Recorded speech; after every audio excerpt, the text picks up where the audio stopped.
Hello, everyone. Hello, good afternoon.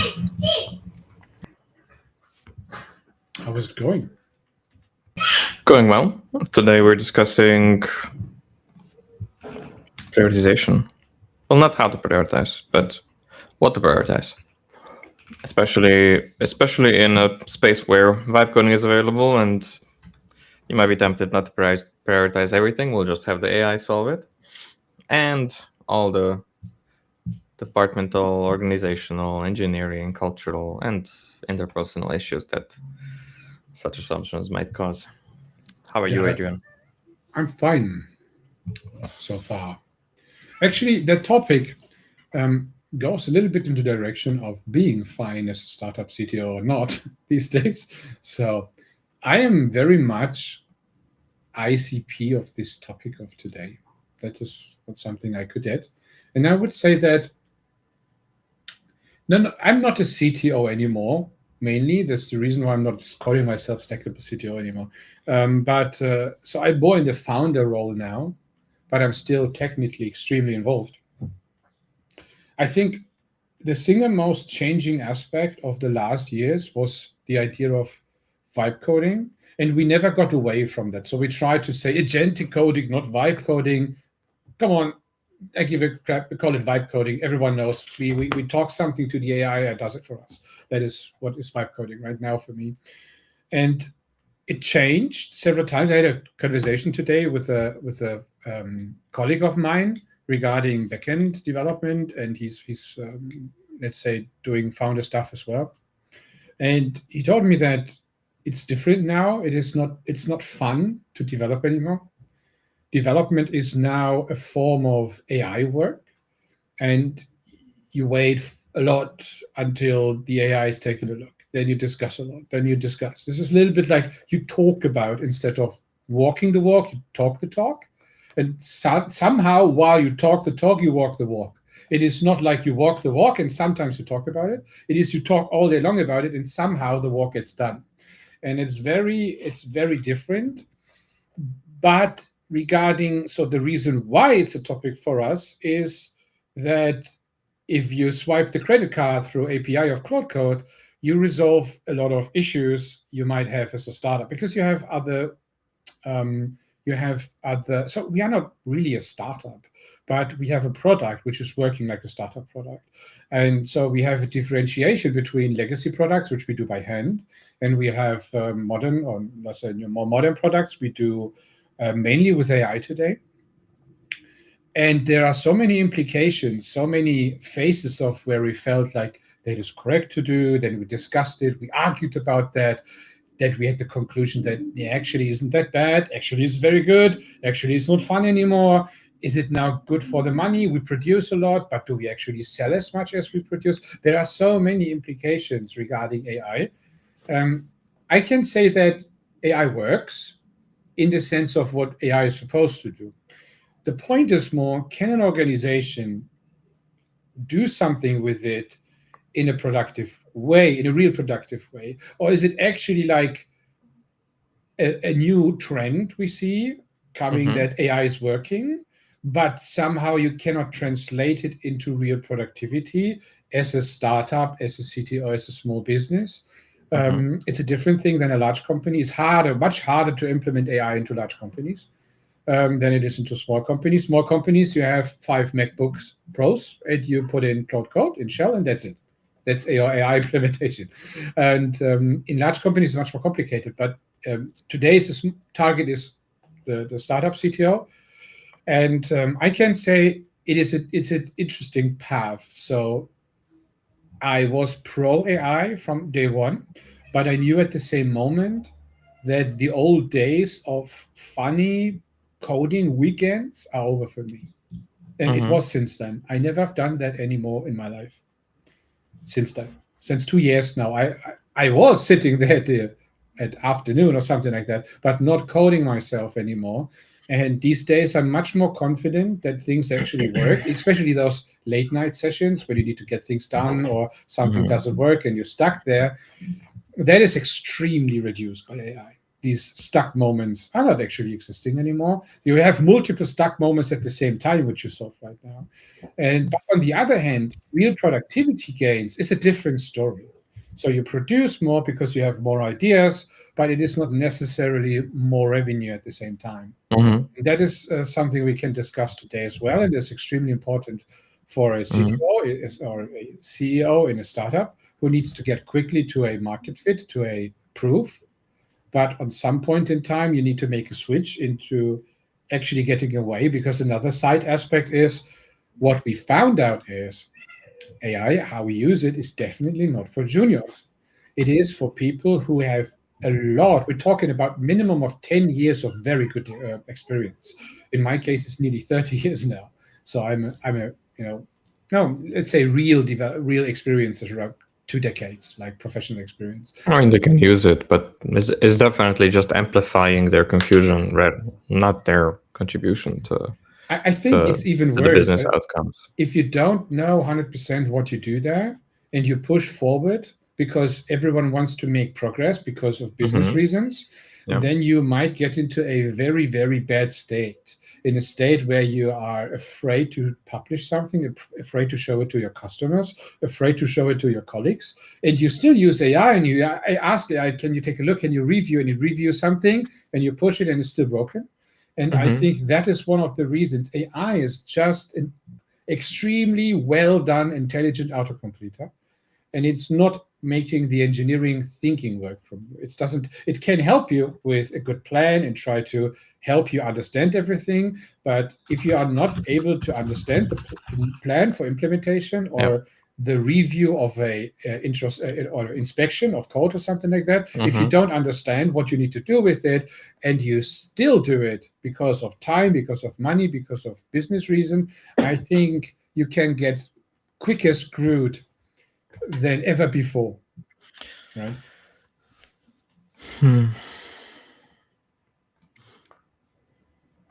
CTOs that I talk with generally look for efficiency improvement. And usually it's the last place where we actually find it.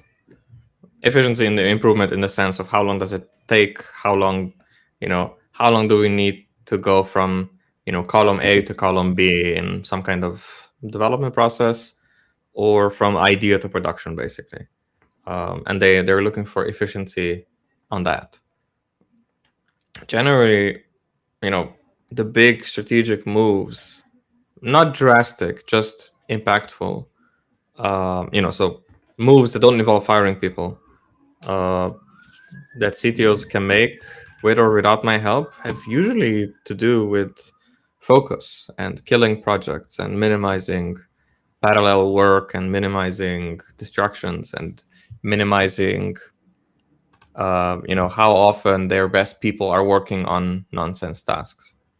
And that's also where this comes in with AI tools, or if you're prototyping with some vibe coded solutions, it can appear very productive. It can appear that you're getting an advantage over your competition compared to what you're used to pre-Cloud, pre-Codex. But everybody's doing it, so you're not really getting an advantage. Like, your competition is also doing it. Like, they have the same tools you have, right? So that's number one. And number two, well, if you're using AI tools to go faster, then your customer also expects you to be done sooner. And I think that's where most CTOs struggle. Because we never talk about, hey, we're using this tool to go faster. Are we actually going faster? That's the wrong question. Like, let's just assume it is faster. If we're going faster, if all the developers report of going faster, is their work done sooner? Or is their work better in some way? Or do they discover that they're going down the wrong direction sooner and sort of redirect? Or do they finish in the same time, but they manage to do 4 iterations instead of just 1, right? So these questions are valuable, but I see very few people focus down on this. What I see the most is lines of code per PR and how many PRs you merge, and whether the AI reviewed it and you had some like agentic loop running in there, or whether it's just vibe coded up and it appears to be mostly fine. Because vibe coding has a ceiling, of course. It's amazing for building prototypes. It's amazing from going from nothing to just having something in production, wiring up look and feel, design, using an example, a template, filling it out. The problem is you can't vibe code the same solution with 5 developers. Like, they can't all be running 5 agents on their machines working on the same thing at the same time, because it's touching everything, right? And then you got to ask yourself, well, it's great for one engineer, but clearly your company isn't running based on the output of your best engineer's CPU power of their laptop. So right? many startup CTOs think of, do we have backend team and frontend team early on? Or do we actually have full stack? And if you use Cloud Code intensively, you are definitely full stack again, because every form of separation you do, or microservices, will bring you to the point that vibe coding doesn't make sense for you, or agentic coding. It doesn't make sense for you, right? You actually need to make a decision into the direction of that a developer is good enough to make the entire vertical working, like front end, back end, the entire loop must be covered, and then an engineer with 1 or 2 agents at the same time is doing multiple tasks at the same time, which is a new kind of exhaustion problem for a human being, because the expectations get higher. You need to do this, and if something fails, you have another problem. Like, you're controlling both ends of the spectrum, right? You're moving the goalpost for speed while at the same time moving the goalpost for the expectations. So it's very dangerous. So if you're prioritizing purely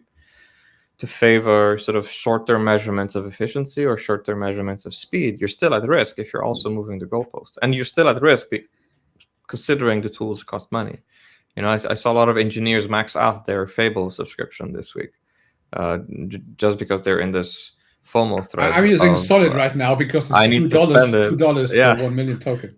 I need to spend it before they shut it down again, right? Like, it's sort of. I think there is that level of AI psychosis still that impacts a lot of teams. But then coming back to the topic, and thank you, Gustavo, for pointing it out. What to prioritize? Like, what should CTOs prioritize? I think from fundamentally, your prioritization strategy should be dealing with de-risking your delivery approach, not just making it more efficient or making it appear faster to build stuff.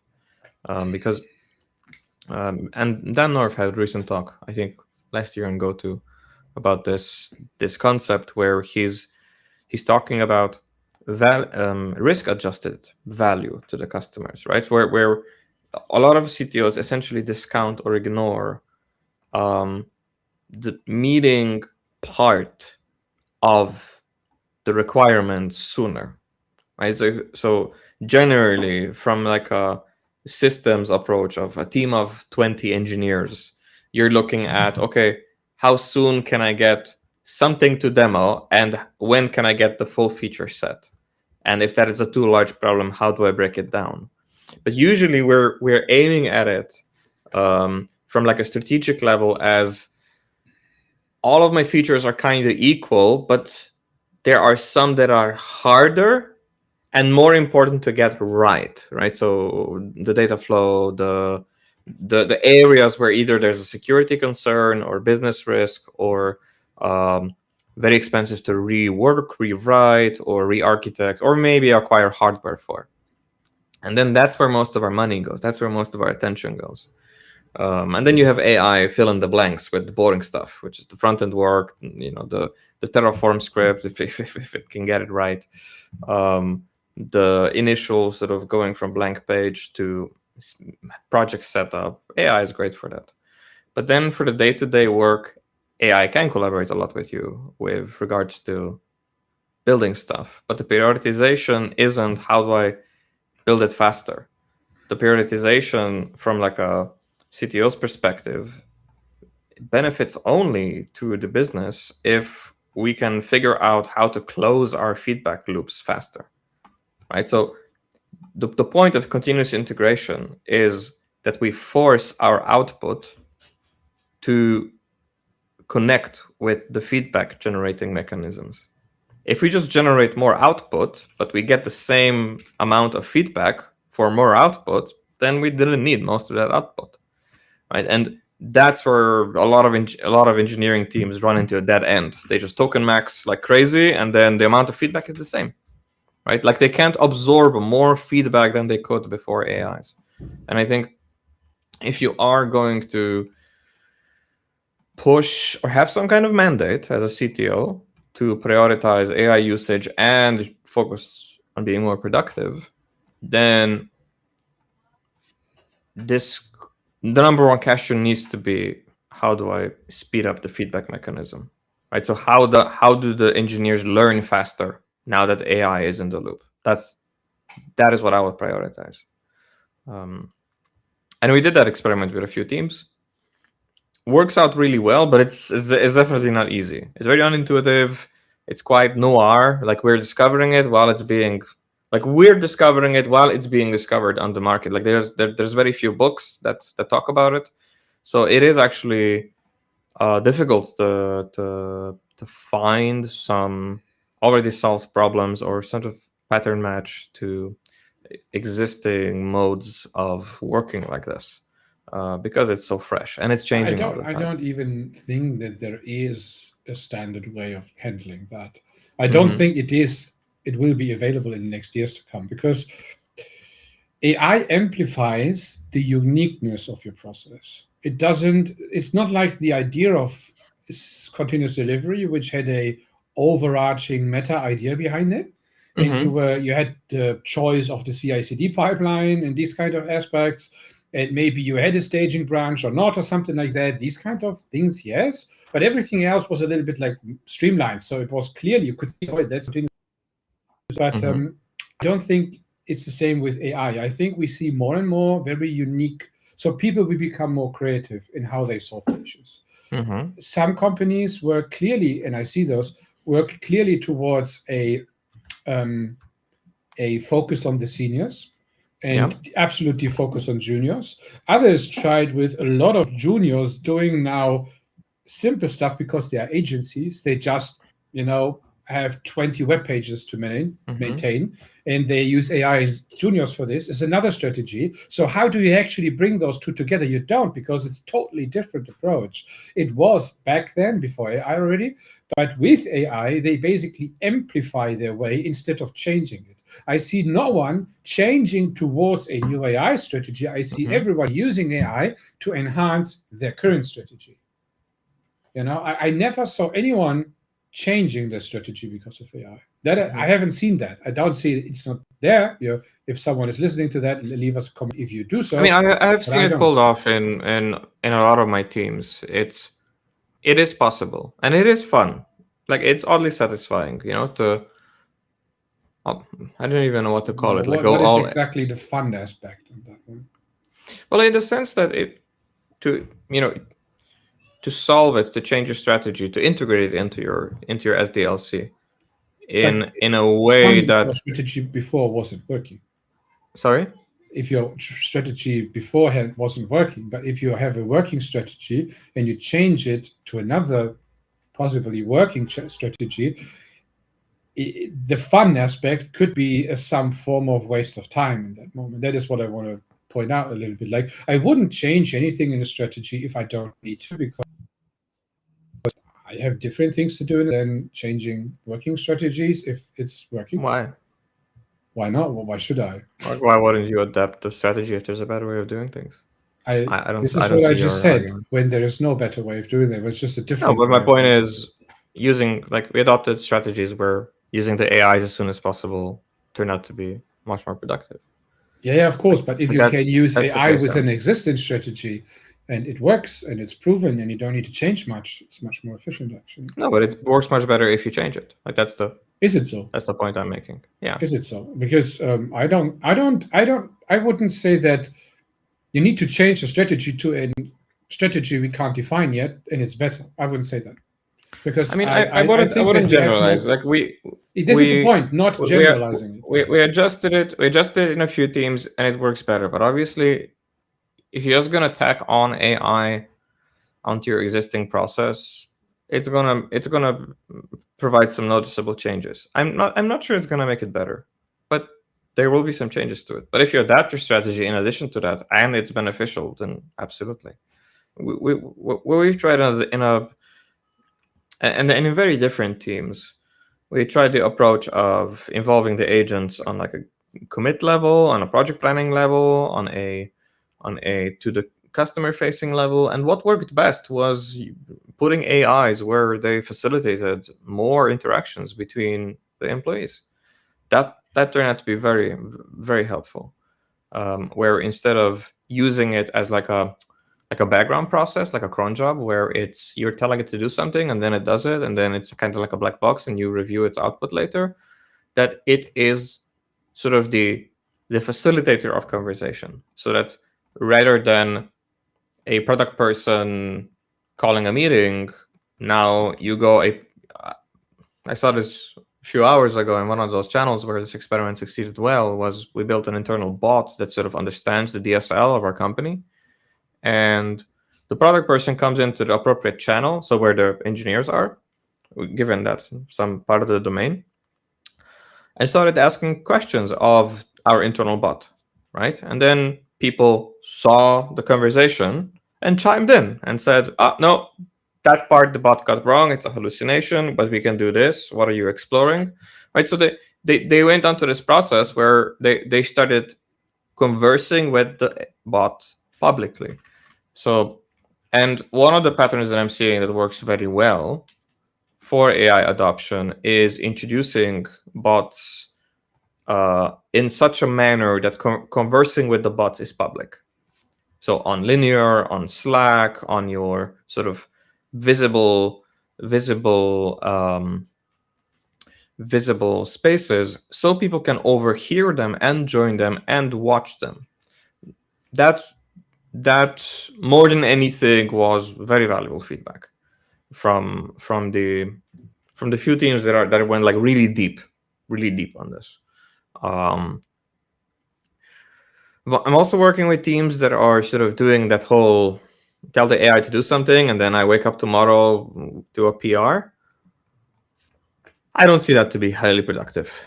Yes, when it has to do with some low-hanging fruits, review, security audits,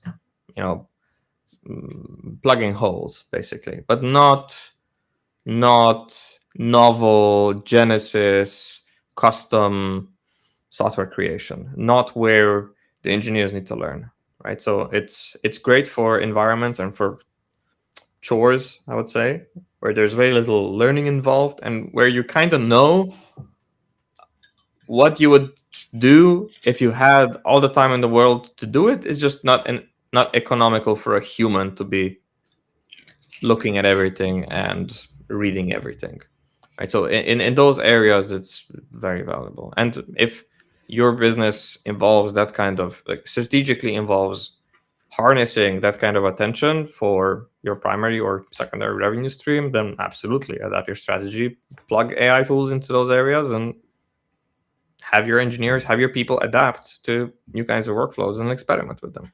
Like, there's nothing wrong with that kind of experimentation. What I would push back on is this whole idea of pressuring mid-level junior engineers to work faster just because they have access to a company Fable account. It's like, if they don't know how to build something, you just tell them, just ask Fable to do it, and and let us review it together. Generally, that backfires so fast that it's just not worth going super deep. There's where the tension is. So when you are getting back to the topic, startup CTO, you need to make decisions how you staff your team, and most don't really staff only extremely experienced seniors. They have the thing with the junior developers, and they have the pressure, so we always have tension. So what I miss a little bit in what you describe is the tension of a real startup. So I don't know a startup which doesn't have tension. I don't Absolutely. know. There's always going to be some. Experimentation. Yeah.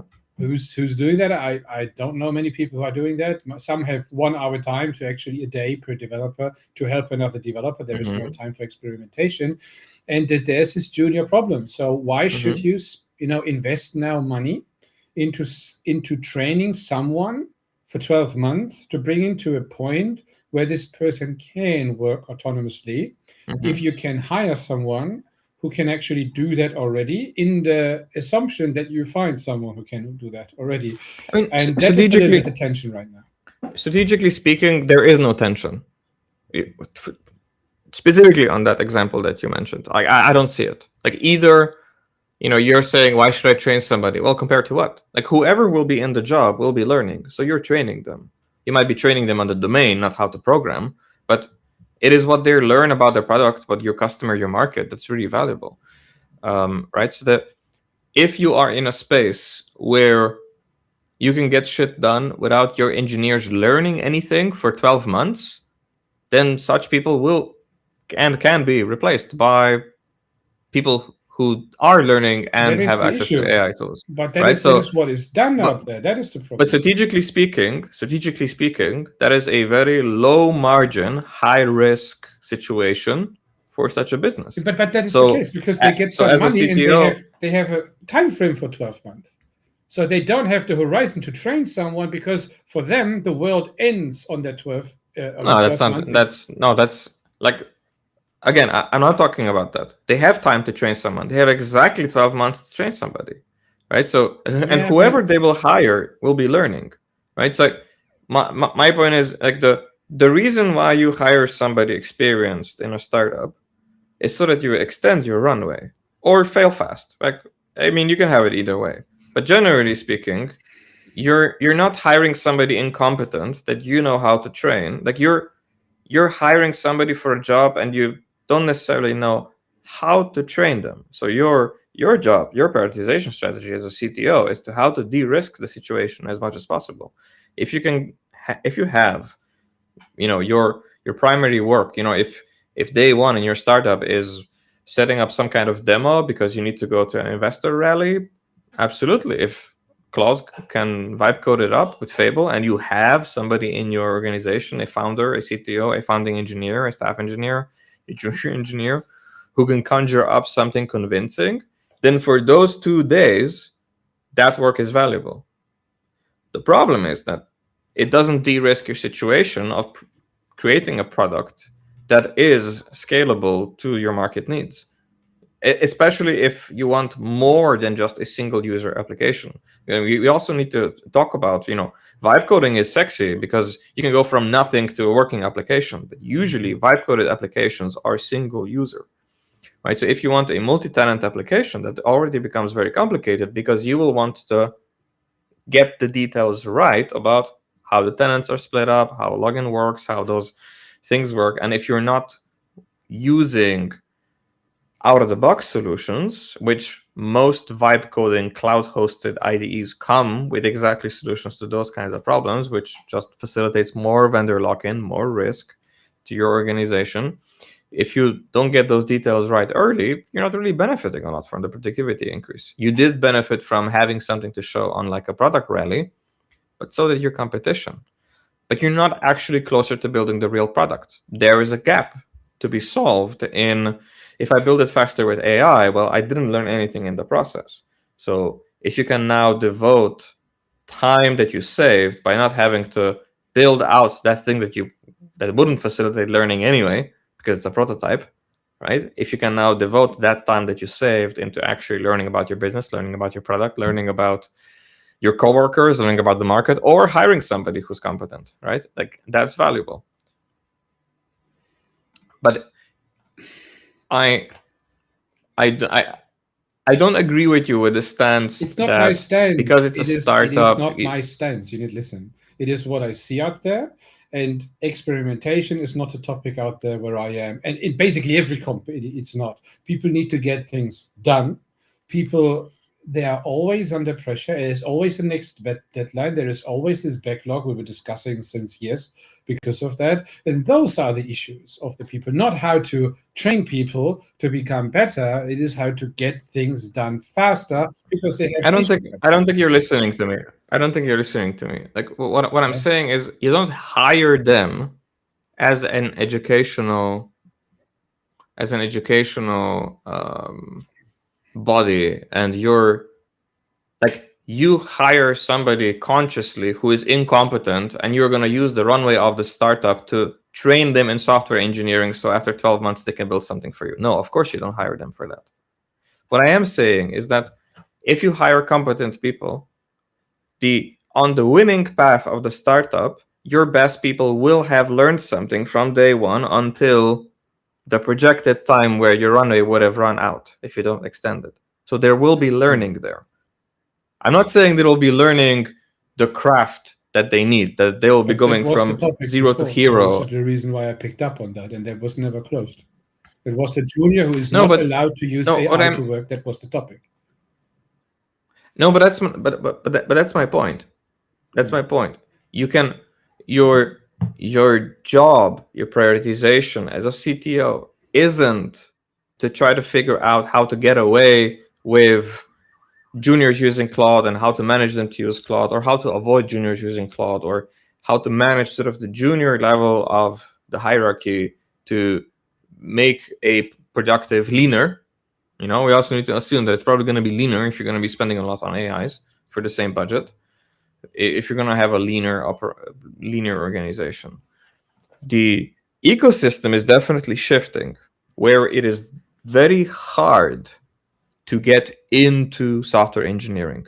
So there is a huge difference between Gen Z AI first junior engineers and junior engineers who are still junior engineers after like 5 years of academic pursuit, and they started in like 2020, thereabouts, right? So there's a huge difference in the caliber of engineers, and those engineers that are a little bit too old school and they haven't kept up with all the new tools are unattractive. I'm not saying they can't be productive, but they're unattractive on the current market, especially with the huge influx of very experienced engineers who have fled layoffs from big tech companies. Plus, there's an appearance of job seekers, because most people who are job seeking are using AI tools to send out their custom fit CVs to thousands of companies. So you also spam everybody who's hiring is being spammed, and it creates this illusion that there is a surplus on the person. AI gets spammed by AIs. Fair enough. Fair enough. But fundamentally, we wanted to talk about prioritization as a CTO to capture this gap between, okay, I'm vibe coding something that's clearly a prototype, and we are building something like we're building a rocket ship. The other extreme is building it too long, too slowly, and with too few safety valves and too few feedback mechanisms. So you build it in isolation, you gold plate it, and then you ship it. And there isn't actually any natural force. Your job, your prioritization mechanism as a CTO is to realize that there isn't any natural force that would urge you off of the extreme. If you're building prototypes because you're rushing, Christina mentions in chat, it's a rush. Wait, you've copied it. It's a rush, just a rush to beat my competition. No productive thinking. Productive from my company's point of view. I just look for other companies. I want the other things that they're doing. I want more, just this. Mm-hmm. Right? So it's this FOMO, rushing, sort of speed sort of mentality that the AI tools can incentivize or sort of can trap you in if you let them. But fundamentally, there is no natural force that if you're building a prototype that then would kick in and say, prototype successful, now it's time to do that other thing. No, there is no such force, right? And the same is the same is true for that slow. A lot of people call this engineers usually call this corporate. It's like there's a lot of bureaucracy and everything. Like there's like slow rollout, lots of planning, lots of analysis, lots of blah, blah, blah, many requirements. When you're done with shipping that product, there is no force naturally that would tell you, okay, we made a big bet and it was risky and we got lucky, we survived, and now clearly we need to stop doing it. No, you'll just continue doing that. Right? So your job as a CTO is to establish corrective behavior when you're too far off the extreme. Right? So if you're feeling like the example like Christina mentioned, if you're feeling like rushing, you need to go to market, it's your job as a CTO to establish opposing forces of, hey, yes, rushing. Rushing all well and good, but is the product being built sooner? Is revenue increasing, corresponding to the level of speed increase that we claim to be having, right? Like these things need to be consistent with each other. And the same is true for the other example, which you might be too slow to integrate, and you might be too slow to integrate because you're actually buried in like AI code reviews. You're building 7 things. Like every engineer has like 7 parallel builds, 7 work trees open at all times, and then you're just waiting for the right time to integrate them. So both extremes can be AI induced. It's not just the rushing. I see a lot of teams struggle to just stay ahead of the tickets and the branches and the PRs that the AI agents are creating, and they just don't have time to review them, and they don't have any trust into merging them without review. And I see this a lot in open source projects where it's starting to get malicious. So your primary job as a CTO is to make sure that this immune system gets established, because if it doesn't get established, then the crazy people will be running the asylum. Like the most anxious, the most emotionally attached, AI boosted person in the company who can turn money into code, they'll be running the show. And that's a very risky way of running a business. And usually it leads to bankruptcy. So it's not that juniors can't do this, but you can do this with juniors and get lucky. But your job as a leader is to make sure that there are some, I wouldn't say guardrails, that might be too technical, but there must be some culture incentives to keep people on the right track. If we claim we're speeding up due to AI, well, there needs to be a business outcome that is also getting better due to the speed up, right? So if you're in a Formula One car and we claim, hey, our max speed has increased, well, the max speed better result in more wins, or better placements, or better qualifiers. Like we can't just claim more speed, because more speed without any other outcome is just more danger for the driver. So if we're not winning, then it's a net negative, especially if it costs money to maintain. Yeah, but I would say that this is necessarily the case. There is enough maturity in the companies out there that they can see that for themselves. It's not like the people are that blinded.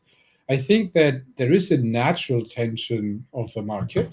They have a type budget. They need to pay salaries, and many companies pay their salaries from the direct revenue and not from 2 years of revenue or a big investor. That is oftentimes the case as well. Or they have a runway based on an investor. That is the same. So you have a limited time until you can do this. In both cases, you have the pressure to make more money and to get something done, which makes more money. And it's a little bit like, it is easy to say afterwards. And I see that tendency, especially on senior developers. I told you, fuck that. Fuck that. Absolutely. Yeah, we should have done X. I basically throw out everyone who's coming like that after the second warning, because that is so unnecessary and toxic in a team. You make decisions as a team, and if they fail, you think from that, and you don't play hindsight games. Because if you have a timeline of 12 months and you don't know, and you need to make hard decisions, things can go sideways in all directions, no matter what you do. And what I would be careful is to go too much into the direction of try to say that AI is automatically creating mess and we are only building prototypes. I think that narrative, I don't see that. I never met a company who's actually building prototypes. I see prototype building as an idea for a meeting, but then they actually build the real stuff on there too. That is what I see. I'm just talking about what I see right now. So what the people actually built, that was the reason why I in the beginning said that vibe coding is just basically the synonymous meaning of agentic coding, which we tried to divide, but no one is doing that. So I stopped doing that myself as well. So people do use coding agents right now to build the real thing faster on day 2. Because day 1 is a prototype thing, I agree, but this is more like the mock-up for the meeting. Everyone agrees, then they build. The reason for that is basically, and that is probably the type of economy I am in. So I'm not so much in the American type of startup economy or the British one. I was in the British one and the Gibraltar one for 1 or 2 projects, but there was actually the same thing. There was a tight budget, tight timeline that was pre-AI, but we needed to get these things done. And it is the same like the companies I help with right now in Germany and in Europe primarily. They have the issue that they need to get the next thing done so the customer pays them. So it is the direct revenue. The sooner they get done, the sooner they get rewarded. So AI actually helps it. The problem is they do it 3 times, and then they basically need to fake that they are done and to wait for the rest. So it still looks like they need long time, because if they don't do that after 2 or 3 years, if they would be honest, they would get half of the money in the future. So it is basically, in the first place, you are faster, you make more wins, but on the long term, you fail because you actually destroy your business with that, because you substitute yourself. Or you reduce to, let's say, the best people in your, and you don't need the people like the support engineers who helped you getting things done, make translations for you, make presentations for you. Those people you don't need anymore. AI is doing that for you, and you only keep you keep the senior level. So agency definitely going towards smaller but more efficient seniors doing multiple things at the same time. I know that from my and but for companies like who has large SaaS products, I saw the very same thing. They don't hire freelancers anymore. They don't hire externals or contractors anymore, because the internal people now can do the same amount of work in the same time. That I saw in 3 companies just in the last 3 months.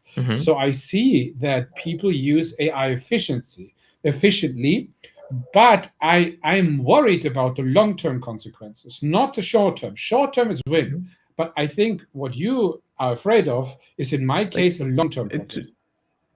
Like to me,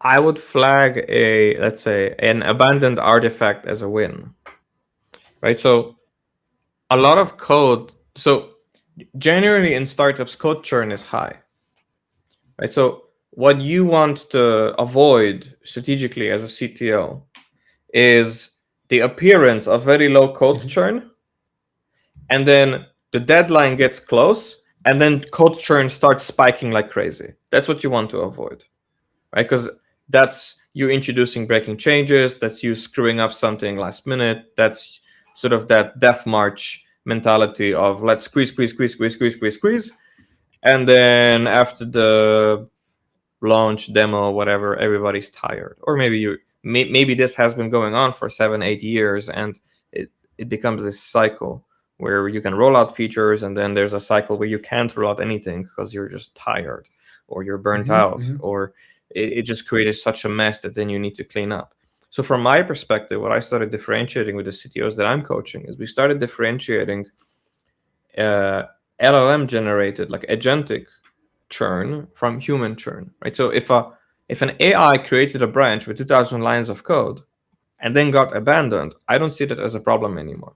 Like I automatically saw that as a problem, let's say last year, because if there was 2,000 lines of code changes in a branch somewhere, it meant that a human has invested a lot of time building that, right? And all of our metrics, all of our organizational patterns, and what we're looking for, and engineering management signals were already aimed at trying to prevent that, like signaling that very harshly and prevent that. So nowadays, I'm leaning a little bit more softer towards that, but we do have to differentiate. If a human did that, then yes, that's a huge problem. Or if an agent did that and the human did nothing while that was happening, right? So if instead of spending 2 days building that PR, they just sat in their chair waiting for the agent to build a PR, like that would still be human human code churn. So I'm mentioning this example because for me, I see a lot of value in humans exploring. They artificially spike up an activity with agents. So, for example, a staff engineer doing some kind of exploration. Hey, I'm thinking about changing this. I'm thinking about changing that. And it creates this whole work branch. It burns tokens to create this whole work branch, but it doesn't result in them actually doing the work. It's sending off something, it's like a low-hanging fruit sort of idea. So, or a prototype where the idea is in a too early stage for the human to give it their full attention. There is the risk of multitasking too much, right? So stressing out this person. But I see it used very productively if acceleration, where you have a main task, you have some slack time, you say, oh, okay, well, we always have these kinds of issues. I'm going to check, okay, was there a risky delivery yesterday? Was there a risky bug? Is there some low-hanging fruit that I can fix really quickly? Is there some triage request on customer support that can be solved with 2 lines of code somewhere? Like have an agent, go explore, go off in some kind of hidden process behind the scenes and give me a PR tomorrow. I think those kinds of processes are healthy. You can definitely prioritize them. But again, advice for you engineering leaders out there, your business strategy can't depend on such behavior, right? So where I see the sort of the stupid risk behavior, like the irresponsible version of this, is when you're saying as a CTO that this is how we need to work to build features 5 times faster, so everybody have like multiple parallel things in their work trees, and you guys need to deliver all 5, and you need to orchestrate, like you need to be a dirigent and sort of orchestrate all your agents in the perfect harmony, and everybody has 5, and we have 10 people, and then we have 50, and like that's La La Land, right? So if you're, and that's what the Kool-Aid is sort of dripping from social media, right? So if you're the kind of founder or CTO or sort of visionary that is, let's say, amenable to this kind of influence from social media, that you are digging into the FOMO and this urge to rush, and this is what you're pushing down to your engineering teams, better start measuring fast and early, because it needs to make sense from day one. And it probably doesn't make sense, but you probably won't believe it if you're being completely emotional about it. If it's just FOMO, or if it's token maxing, or if your primary competitor is doing it and then you also feel like you need to do it. And there's all kinds of irrational gambling-like, FOMO-like psychosis happening in the industry, and it would be silly to ignore it. And it would be silly to pretend that you're completely immune to it as well, of course. So what I'm getting to is that there is a lot of healthy things that are happening out of this craze, out of this changes in our industry, and absolutely it's having an impact. But whether we're all going to lose our jobs about it, I don't think so. Like there's going to be a lot of. No, I'm a stoic mentor. I help people to get out of their misery, so there will be a lot of work for me. There's going to be a lot of money to be made in cleaning up AI stuff. So don't worry. like we're good. we're good. Looking for all the psychoses out there. Absolutely. So from a CTO's perspective, and if you want to learn from great CTOs, I can recommend Charity Majors' blog on Substack. There is a case to be made for mandating AI usage, but it's not for speed, right? Like the purpose of any kind of tool usage, especially if you're on the continuous delivery bandwagon, which I hope you are. No shade if you're not and you have a better process, but if you mean me, I am. Just but it's what we know, right? But it's what we know works well, and if you find something that works better, it's fine, right? So it's, if you're going to mandate AI usage, be very, very, very careful that you're not just incentivizing some soft token maxing where you're expecting people to pump out a visible artifact very fast, and then they just get stuck on parallel branches that nobody's reviewing, and then sunk cost fallacy kicks in, and you just start merging all that. I would Just to quickly, not. as a response to that, I would quickly get away or tell how we do it actually quite successfully, because we have a mixture still of legacy agency stuff with SaaS products we have where we run for enterprise level companies and mid-level German companies, and we have this new Coach Bar product which we are launching, still in the launching phase right now. This same software basis, so it's basically the same thing. So we have specific standards how we need to work, otherwise we are out because of the enterprise levels. So that is how we cannot just vibe code something together, but we actually use just prompts. So we actually don't code ourselves anymore, and it's not because of speed. Speed is probably a result because we are pretty good in what we do, because we do it for so many years right now, and it is the same thing. We haven't switched much, so we are we're already good before AI. The point about is that it actually is less stressful to work with AI, because you have an issue. You, first of all, before you actually get into the issue, you don't worry about, you have all your context files. We had never before such a well-documented system as we have today because of AI. So we are incentivized to do that. And we just need to pass the email and the screenshot to the AI. And we don't really look at a token. They are not that expensive, to be honest. So it is okay to have it's okay. Let's just push it. And you get back a very good overview with Opus. We use Opus for that, not Sonnet, but Opus, not Fable. Fable is not necessary.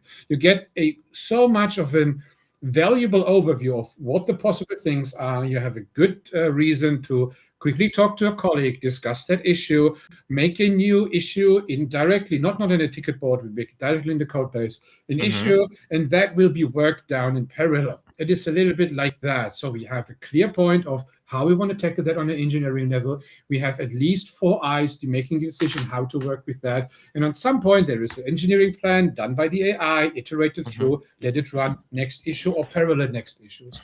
That you can do while sitting there waiting for the other thing, talking to your colleague because of other things, talking to a client because of the other thing. And then day is done. It's not about, we can get now 5 things at the same time to churn it out somehow to have something more. That is not what we do. But the overall stress, so we get more done because this digging work, this archaeological work in old code bases would take so much time that a person would just do that for a day and we wouldn't get to the next thing. So overall, we are faster. But not as a race. We are faster as a result of a more optimized workflow, because most of our work is, because the smallest code base we have right now is 500K. So we have multiple, one is nearly 1 million, and we are not that many people. So the issue we have is the understanding of what actually went wrong, right? So what is the possible issue? Is it a race condition? Is it a stale cache somewhere? Is it something like that? And if you give the AI the correct context, it will find you with 90% probability the correct reason.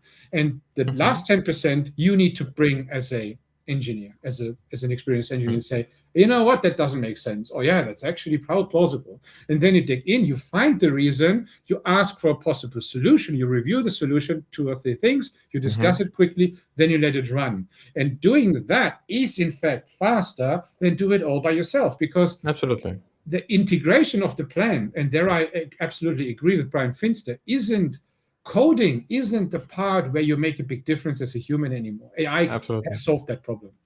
And the problem is the engineering aspects, which are more than ever important, because no one in our company, and it was for years, starting with typing in front end, typing the first HTML tag, or in back end, creating the first file, and then thinking, what do I want to write here? Right? That is not the case anymore. Like the overarching usage of LLMs that I see productive teams adopt is just using LLMs to go at the same speed as they did before, but they're basically using it as a compiler to, instead of a complex language like Python or TypeScript, use simple language like English. right? So they're just using it as like a second pass compiler to devote the same amount of time to writing the code, and in some cases, it can pattern match a little bit faster when working on that kind of appropriate task. But again, the code writing isn't so much the primary bottleneck. It's more the amount of decisions that you can make. So if you're trying to use LLMs, so if you're coming at this problem from like a CTO level, so like a strategic level of, there's a bunch of problems that I and my engineers don't know how to solve, then the AI is useful if your engineers know how to solve them, if success is one of the possible outcomes and you use the tools to get there, or if you're just on the edge, and you're not quite sure how to do something, and you're using AIs to explore and narrow down that space, that's helpful, right? That phrasing would be an accelerator. It would be productivity positive, let's say, in a lot of cases. But if you don't know how to build something without the AI, if you don't know how to build it, and you're not even close, and you're just asking it to build it, that's always going to be risky. That's always going to be a net negative, because you're just delaying in hiring the person who does. You're just delaying in training the person who does. You're just delaying in facing the fact that, beyond vibe coding the prototype, you don't really know how to continue improving this product, right? So the main risk is that a lot of people find themselves in this situation, right? So for you as a CTO, one of your priorities, and not top one, but like one of the priorities is definitely to help expose or help highlight or help surface people who are acting like this in your organization. Because I'm sure there is somebody who's touching something they shouldn't be, just because they feel ultra powerful because of Claude's omnipotence inside their organization. So for you, it is imperative, because everybody's an engineer, right? Everybody can go in and touch code and tell, hey, Claude, there's a bug. A customer complained. Go look at our code base and go fix the problem. Everybody can be an engineer nowadays. So it's your job to make sure that, if my staff engineers are going off on a side quest and opening up 7 agents, or if my product person is opening up the code base and spawning up 100 sub agents with Fable and token maxing the hell out of it, they know what they're doing. I'm not worried. But if somebody who isn't an engineer and isn't even close is starting to use these tools in a way because they're panicking, because they're rushing, because they're impatient, because they want to get around the engineers and do something, and guys, I have to tell you, sometimes it's the CEO, sometimes it's the founder, sometimes it's somebody from marketing, and sometimes, and I hate to say this, sometimes they get lucky. Sometimes they act like this, they vibe code up the right solution at the right time, and they get lucky. And man, is that a dangerous drug to have in your organization. Survivorship bias, by the way. So most aren't successful with that one. And so we have, first of all, so I'm extensive user. We are extensive users of Cloud Code. From day one, you know that I've made videos about that. I never stopped. I spent a lot of money there. The point is, we never vibed, actually. So sometimes we do it with words, but we don't like the vibing aspect of, we don't know what happens in the code base. Never happened. We built 90% of what we have today by hand over 10 years or more. Yeah. So we know exactly what you're engineers. Like, why would you vibe, right? Like that's a completely make sense. I wouldn't have vibed something from startup. So from bottom up, which means that the foundation is so important that we can use AI for that, but step by step. It is really like discussing every step. You need to have an extremely well. So you said it, multi-tenant. We have an enterprise level multi-tenant system with clustering and sharding. That's a brain fuck. You don't do that by wish list of cloud. You gotta be careful you gotta be careful where the models or the data streams overlap and interact, because it can be very complicated to untangle them. And that is the typical thing that engineers need to worry about and keep in your head. Yeah, just as an example, a multi-tenant system are normally logically isolated, not physically isolated. Yes, not physically. You can shard by physically, but then they cannot connect to each other. So some clients want to have isolation because the BISO, ISO, CISO hunt you down for not being isolated. And the next feature request is yes, but this just in Germany. Should be just in Germany. as well. No, that's brutal. They hunt you down. It's like I know. They shoot you on the street. There's no joke here. But actually, it's like one of my companies is going through the same process right now, and I know I see it. They're in the energy space. The energy space, the electrical grid and about stuff all like that. CVEs out there because you always get an email forwarded how critical everything is. And constant pen testing and ISO this and ISO that. Like, oh my fucking god again. So, and we found this. That's actually not the case. And here's a list of all the things that might be risky looking at your code base, and it's AI generated. It's like, we expect by tomorrow morning an answer. Like we so, right? I just want to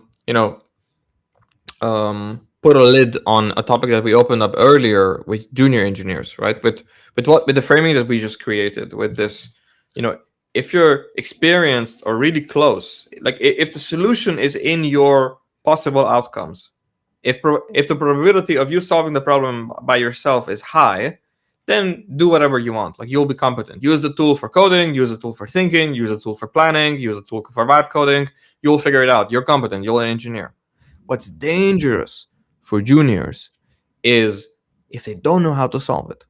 If the solution is not within their possible outcomes, if the probability of them solving the problem is extremely low, and solving this kind of problem is important for their growth, if they just then go and vibe code it and spend all their day, gambling, essentially, just spending tokens and getting the right solution, and then they solve it, and then they don't understand it,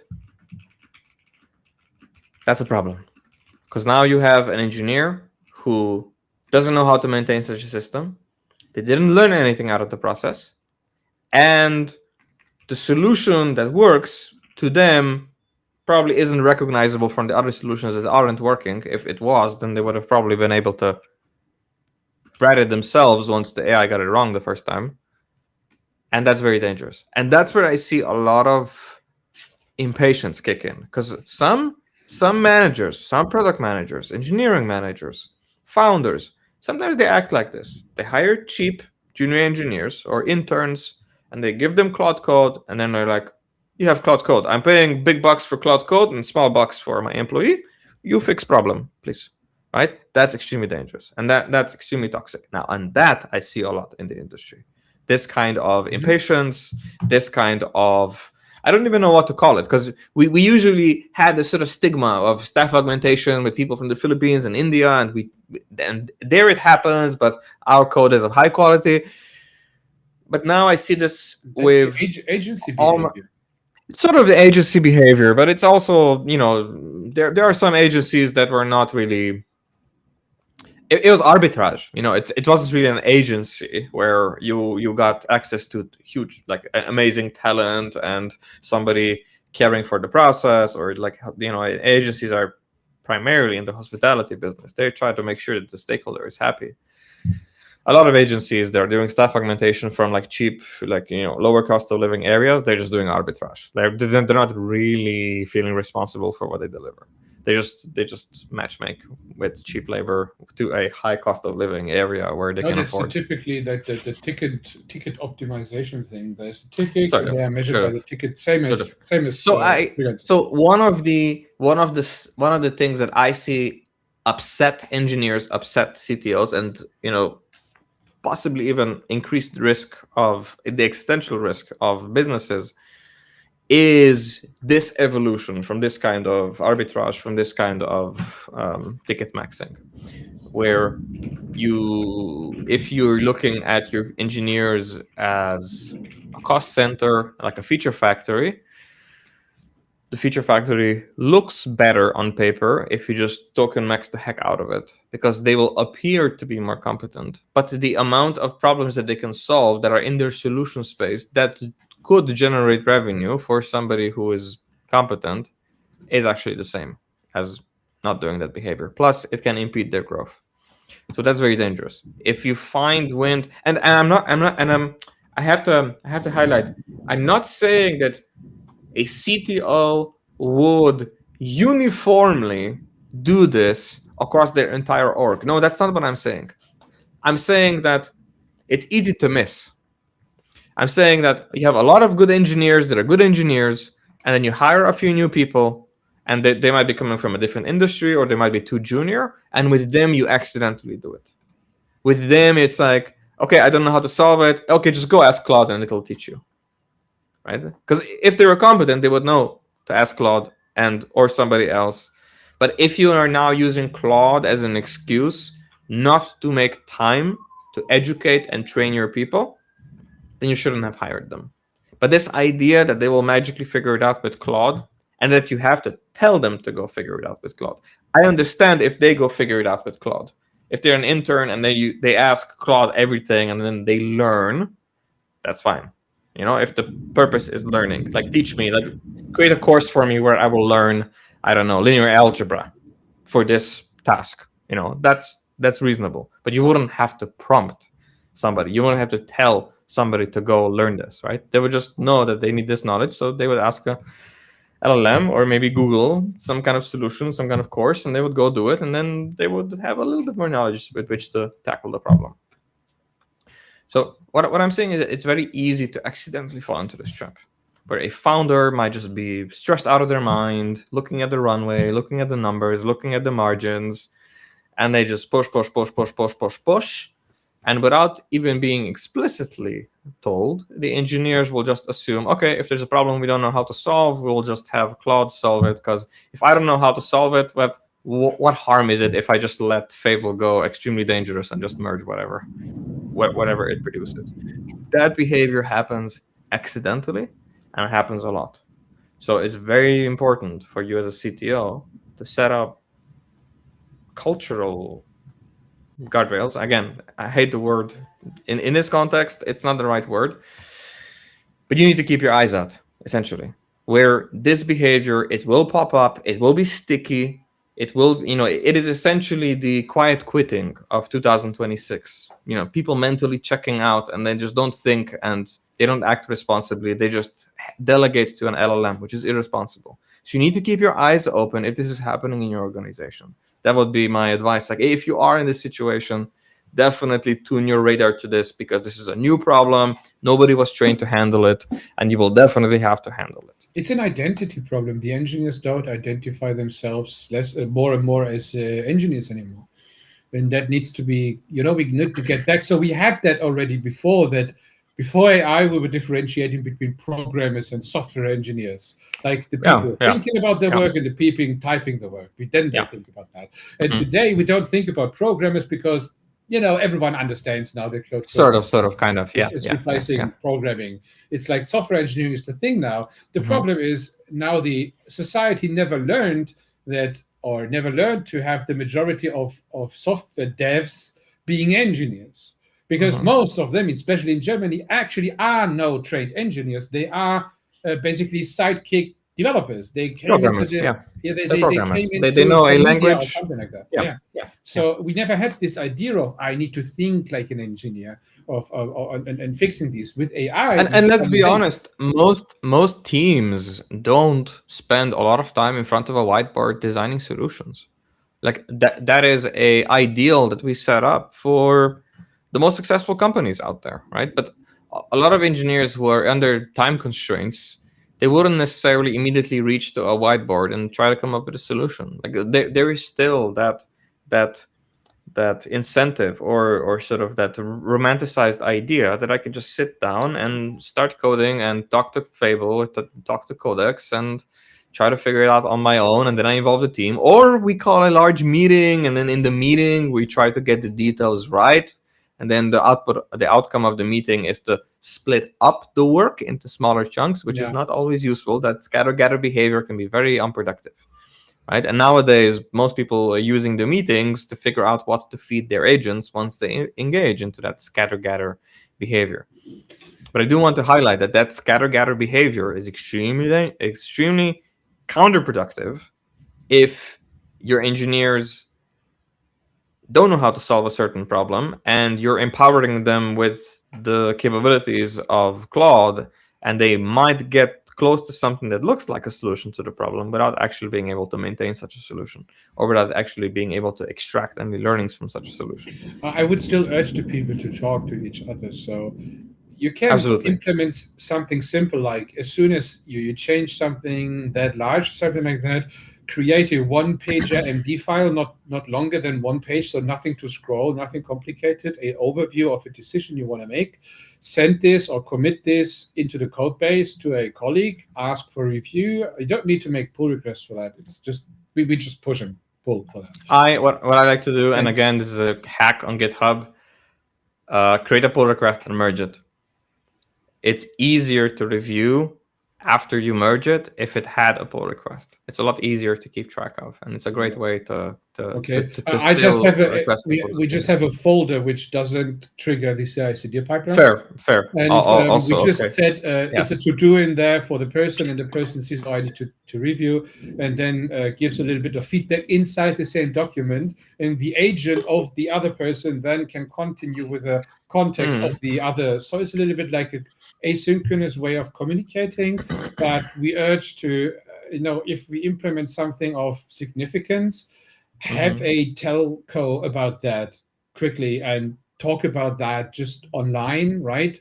Have a conversation like, is that the right thing? Have we thought about everything? Because humans have the tendency when they talk to each other to see things differently than an AI would. AI is great to provide you a great overview of something, or make follow-up thoughts. It reads But fast. it reads extremely fast, and it Yes. can find things you couldn't. Yes. But often it finds things which aren't actually a problem, but it could be seen as a problem. So they say, "Oh, I found the issue," which is never the issue. But there's another topic. Yeah. It doesn't think, right? Like the illusion is that the AI thinks fast as it reads, and that's not the case. Like it you doesn't see still need to do a potential. lot of you still need to do a lot of decision making in the process, right? So if it reads a lot of text and it cannot convert what it read into a form that is meaningful to you to make a decision, then it wasn't super useful.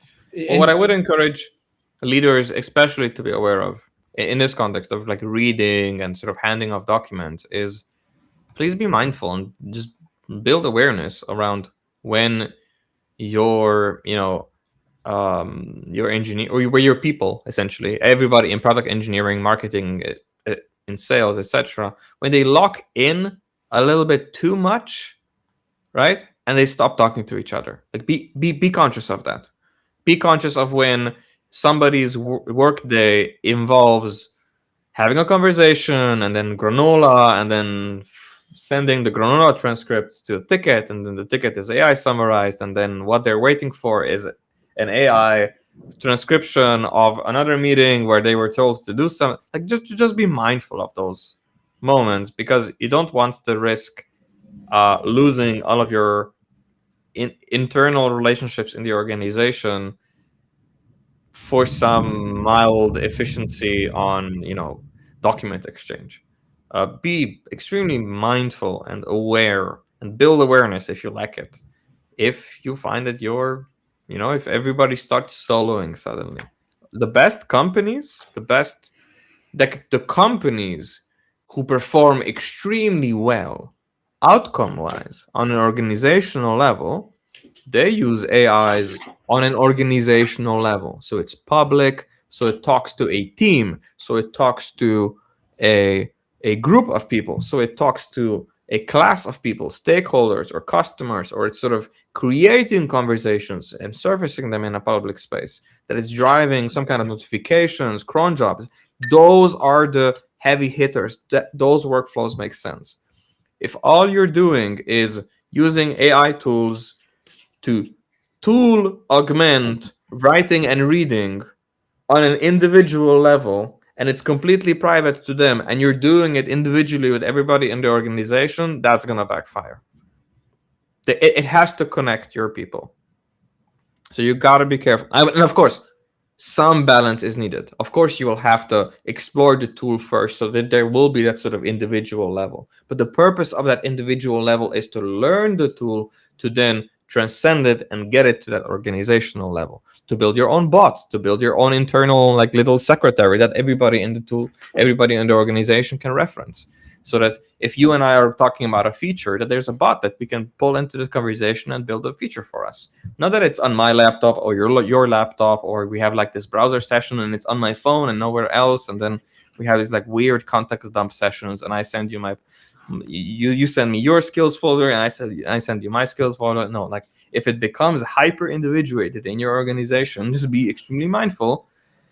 And it's not prying, it's not invasive. Just ask people to work out in the open. Now, that said, a lot of engineers that I talk to that are following the YouTubes, the newsletters, etc., they are using their own private Claude or Codex or whatever keys at work. So if you mandate for them how to work, it is invasive. But the problem isn't that you're invading into their IDE space. The problem is that you didn't solve giving them the tools that they need, so then they had to use their own personal stuff. That's super sticky, that's super complicated, and it's going to turn toxic sooner or later. So if you have people use AI tools or AI augmented tools, please make sure it's from a company account, so that then you can manage these problems, so that then you can manage these processes, so then you can help people get together. Because otherwise there's going to be, oh yeah, I have that process, but it's on my personal account. Like it's not in the skills folder. Or I committed partially into the GitHub, but then it's only engineers. So that's toxic. Like that's super complicated. I haven't seen it work out well in any organization that did it. It's okay if it's a learning crutch and it's temporary and you're going towards it. But please, like it's 2026. This is now something that you will have to monitor and you'll have to solve it and you have to take care of it. And Adrian, I think we're out of time, and I think we discussed everything we wanted about this topic. So, let's go vibe coding again. So if you're a startup CEO in 2026, understand that vibe coding is here, it's available, and it is extremely contextualized. If you're super close to the problem space, if you understand what you're doing, it's just a tool. If you don't understand what you're doing, it's going to feel super powerful for one day, and then you're going to create a whole bunch of problems for yourself. So be very careful, and be very careful when you incentivize these kinds of behaviors accidentally across your organization, because it will come back around and bite you. So be smart, be safe, and we'll see you again next week. See you, everyone. Goodbye.